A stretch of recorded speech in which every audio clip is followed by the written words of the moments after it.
اقول لك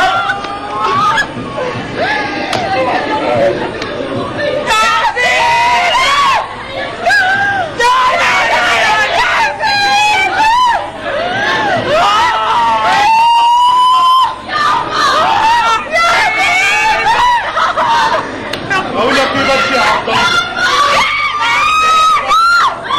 انت اللي تسال امانه ووصيت حافظ عليها.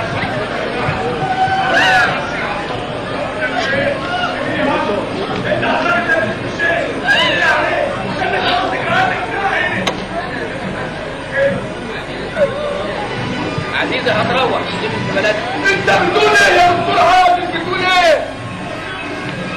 طب ده الناس كلها بتتمنى تندفن في الارض الطاهره دي. عزيزة مش هتندفن هنا لان دي وصيتها يا عشماوي. ثم هنا اللي رحمتها مش هتسيبه في الارض اللي بنهش فيها. وانتوا لو ما وقفتوش معايا هروحها على حسابي.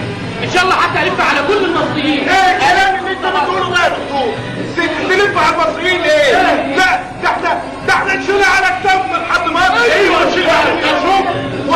احنا معاك يا دكتور. يا دكتور ما تغيرتيش يا فنان، ما تغيرتيش يا بنتي. ابوك كان بيتألم من المرض.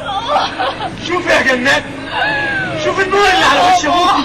والله يا اخوانا ورا الصالحين. يلا ندخله جوه.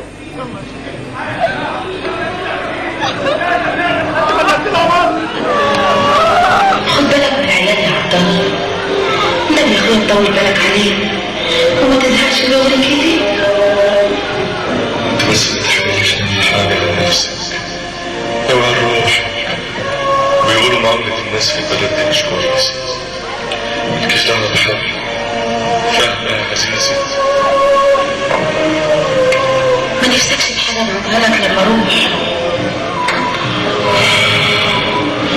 نفسي تاخدي بالك من صحتك بس. اول ما تطلعي المركب ما تبصيش للبحر، لا تدوخي. مع السلامه، مع السلامه يا عبد الله. مع السلامه، مع السلامه يا عزيزي. لا اله الا الله.